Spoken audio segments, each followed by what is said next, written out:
What are you supposed to do if your capital city is overcrowded, highly polluted, and sinking at an alarming rate? Simple. You move your city to a new location and start afresh. However, this is not as easy as it may sound.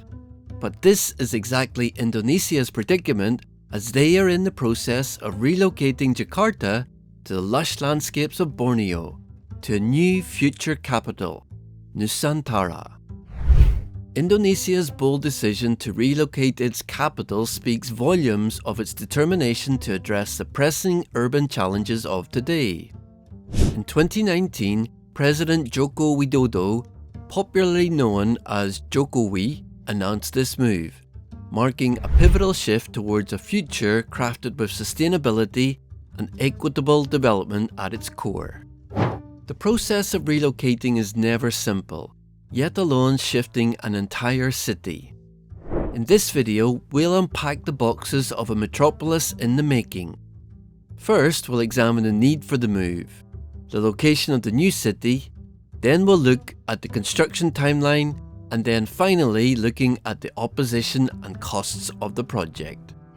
Before we start, we would really appreciate it if you could help us out by grabbing a few boxes, liking this video and hitting that subscribe button. Thanks! Confronting Jakarta's urban plight where construction and pollution besiege its streets, and the city itself is sinking faster than any other major city on earth, the urgency for change becomes clear. The capital's battle against these profound challenges underscores the necessity of a fresh start, a new beginning in Nusantara. Jakarta, home to over 30 million, is caught in a slow yet relentless descent.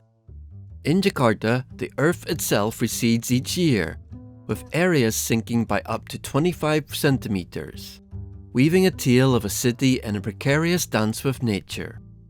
This sinking is not a mere geological oddity, but a stark consequence of human necessity, as 2/3 of the populace taps into the very lifeblood of the ground, drawing out water to quench a metropolitan thirst. This city, now caught in a struggle against the rise and falls of tides, sees its streets and homes succumb to the encroaching waters.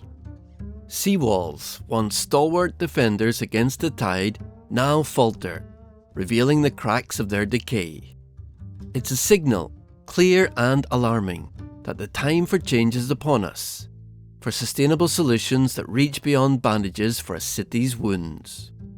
With its dense heart weighed down by concrete and steel, Jakarta's breath is short, its green spaces too few to drink the rain from monsoon skies. The torrents that should nourish instead devastate, as rivers swollen and rampant reclaim the land in seasonal fury. The floods of years past are not forgotten, their devastation etched in the memory of the city, echoing the dire need for transformation in how we coexist with the waters that give and take in equal measure. So, where exactly is the new city going to be located? Over 1,000 kilometers away from Jakarta, and set against the backdrop of East Kalimantan's verdant expanse. Spread over 2,560 square kilometers of diverse terrain on the east coast of Borneo. Nusantara's placement here is strategic, tapping into the heart of Borneo's ecological wealth to foster a city that grows with nature, not against it. With a relocation cost to be estimated to be $35 billion, the construction of Nusantara is a monumental project unfolding in phases, each meticulously designed to lay the groundwork for a city that epitomizes sustainability, technological advancement, and community-centric living. The zoning plan for Nusantara is structured around 3 primary zones: the governmental zone, the capital city area, designed for residences and services, and a development zone, earmarked for future expansion.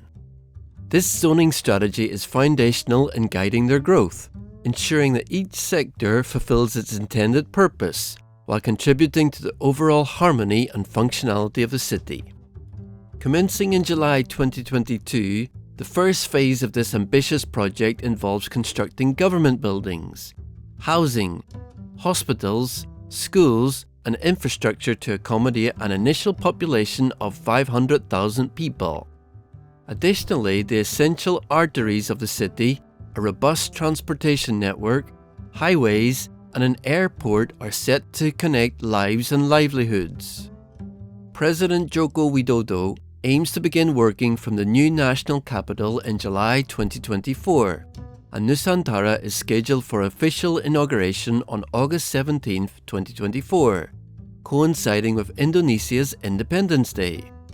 Government activities are targeted to commence in the new capital on the 79th anniversary of Indonesia's independence. By October 2024, around 6,000 civil servants are expected to have relocated to Nusantara. After the government zone is set up, the capital city area is where the city's pulse is most vibrant.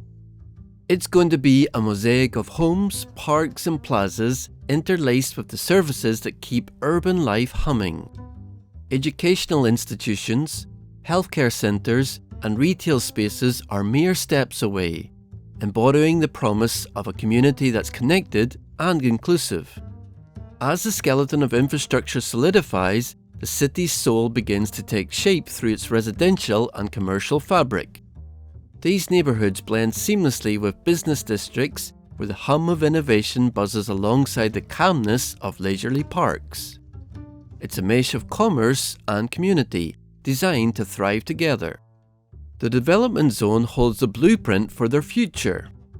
It's an open canvas, ready to accommodate new technologies, growing populations, and emerging industries. Planned with agility, this zone is Nusantara's springboard for growth, innovation, and adaptation. Sustainability and intelligence are woven into the very fabric of each zone. Green spaces offer pockets of tranquility and ecological balance, while smart technologies ensure that every aspect of city life is streamlined, from energy conservation in government buildings to traffic flow in residential neighbourhoods. In Nusantara, every path, whether for a leisurely stroll or a morning commute, reinforces a lifestyle that values wellness, efficiency, and harmony with nature. Envisioning the final strokes of Nusantara's grand design by 2045, a fully operational green and smart city stands with a population of about 2 million. A city where the seamless weave of public services, from health to education, is as natural as breathing, where digital governance is the norm, not the exception. This is the future Nusantara promises: a sustainable, innovative economy, a vibrant culture, and a community united in diversity and dynamism. The project outlines a vision for a green, walkable metropolis, fueled by renewable energy, where 70% of the city's landscape is preserved as forested areas. The city is on track to become a living, breathing forest city, an urban landscape that thrives in harmony with nature. This dedication to greenery supports Indonesia's ambitious environmental goals, including the pivotal objective of reaching net zero carbon emissions by 2060. Ingenious water management in Nusantara marries necessity with nature. The city's landscapes are equipped with bioswales and rain gardens, turning every rainfall into an opportunity to replenish and sustain. As rainwater seeps through permeable pavements, it whispers of a city designed to rise with resilience against the tides of change. Technology pulses through Nusantara's veins, with high-speed internet and IoT at the core of its operations. From traffic lights that anticipate the flow, to environmental sensors that whisper the needs of the city, this digital orchestration streamlines services for a life of ease and sustainability. Nusantara's construction is estimated at $35 billion, with the government committing only 20%, aiming for the remaining 80% from foreign investors. However, hesitancy surrounds the project, potentially impeding progress and making it challenging to secure foreign investments without concrete evidence of Nusantara's feasibility. Researchers suggest that without clear project success visibility, the government may need to increase its funding beyond the initial 20%. The government anticipates that establishing basic infrastructure in 2024 will create a robust foundation, attracting private investments with the expectation that Asian Pacific investors will take the lead before others follow suit. President Joko Widodo remains optimistic about Nusantara, believing in the business and investment opportunities it can bring to Indonesia. However, the project's future success hinges on overcoming financial challenges and securing foreign investments in the face of lingering uncertainties. Recently, Greenpeace Indonesia criticized the Nusantara Smart Forest City concept, calling it a mere cosplay, with larger environmental threats than presented.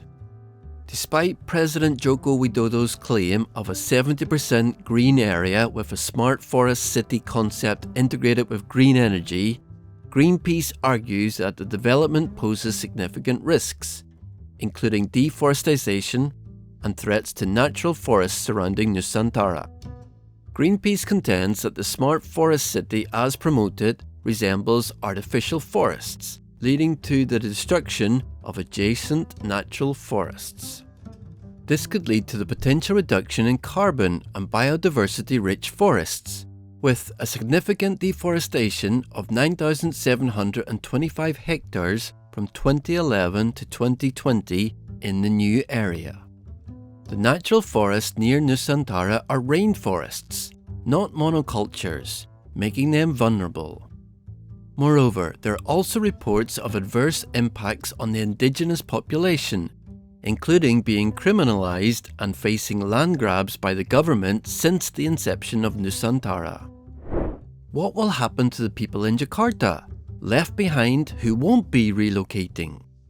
Will they be left in a crowded, sinking, dirty city with no help? There are many residents in Jakarta who live in rural settlements and don't have the resources to move. Additionally, many people believe relocating a small fraction of the population is unlikely to resolve the Jakarta congestion problem. Researchers express apprehensions that the capital relocation may divert attention from fortifying Jakarta, leaving its current residents to bear the brunt. However, a staggering $40 billion is earmarked for Jakarta's rescue from sinking over the next decade, a predicament widely cited as a fundamental motive for the capital relocation. A massive seawall to safeguard Jakarta from sinking is being contemplated. If realised, the project envisions constructing a 120-kilometre coastal and river dike by 2030. Followed by the implementation of an adaptive seawall to the west and east of Jakarta by 2040. The culmination of the initiative involves closing the seawall with a reservoir by 2050. What's your opinion of the new city, Nusantara? What do you think should happen to Jakarta? Let us know in the comments. And there we have it, folks. If you enjoyed the video, we would highly appreciate it if you liked and subscribed to help us grow our community. See you in the next one.